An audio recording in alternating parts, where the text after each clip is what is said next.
I gotta be honest, sometimes I look at market research projects run by MBA students or actual managers and think, wait, this is the competition? Because of these are the people running multi-million dollar projects, and this is the quality of research. You can absolutely do this too. Here's what happened. I worked on a project where they had a list of 20 things to measure, pretty normal, until I saw the final question.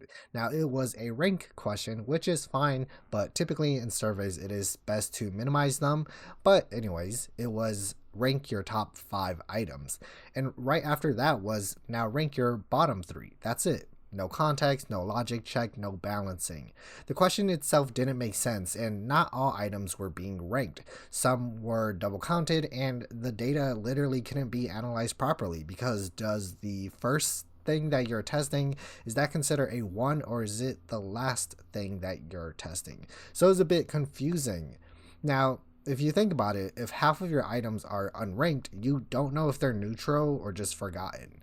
It's like running a race and only timing the top 5 people, then trying to rank everyone else from memory. And this was graduate level, a project that I was a part of as an undergrad.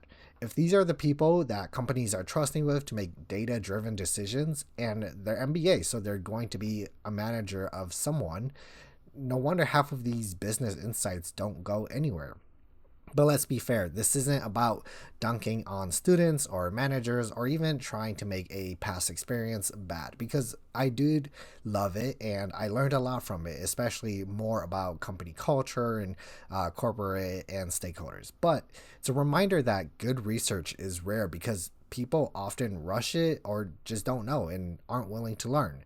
Market research isn't about throwing questions into a survey and randomly asking things. It's really about designing them to be intentional.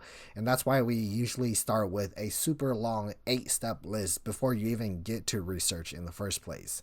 Every question has to be able to be tested, balanced, clear, and neutral. You can't really fix bad design with good analysis because even if you do the best statistical analysis, it will still be bad because the data was poor. If you want to do it right, make sure that you pre-test your survey to ensure that the data you get from it is correct.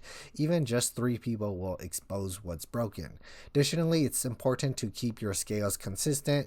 For example, if you're doing a Likert scale, don't use a 5 scale Likert question and then use 7 and then 10.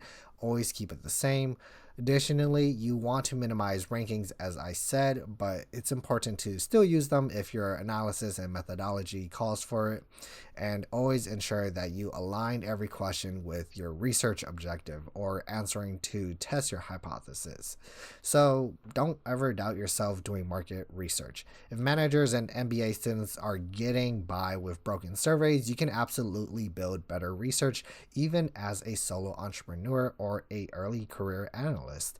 Because clarity really beats complexity every time. The most simplest statistical test that you can do will often be better than these broken ones. If you want more videos like this and want to get an insight on real things that I've been seeing, make sure you subscribe and stay tuned.